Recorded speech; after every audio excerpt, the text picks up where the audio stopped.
Stand in a neutral position and widen your stance.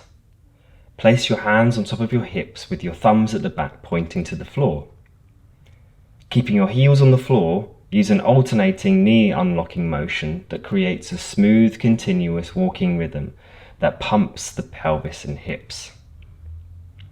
With lightly gripped fingers and thumbs, help guide the pelvic movement more smoothly. Allow your spine to naturally side bend and rock to the rhythm. Notice a light stretch, interchanging from side to side. Pump here for a few rounds within a tension-free zone.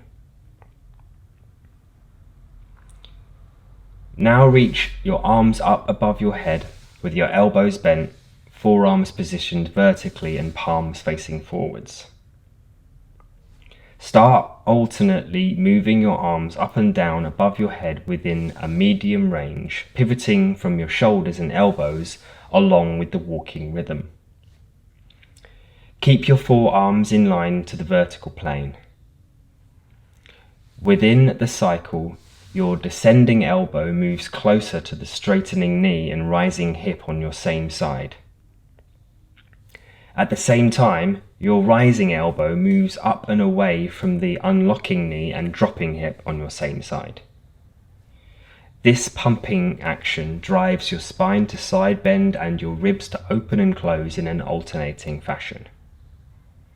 Allow your shoulder blades to glide smoothly up and down across your back and rib cage. Pump and bounce softly within the natural range of your reach and stretch. Let the power and momentum come from your knees, pelvis and back. Make sure you're pivoting at your mid-back. This is a soft pumping dance, not a stretch. Find a rhythm and pace that suits you. Test your reach as you go, yet remain feeling free within a tension-free zone. Go as lively as you feel is comfortable. Keep the motion smaller if necessary.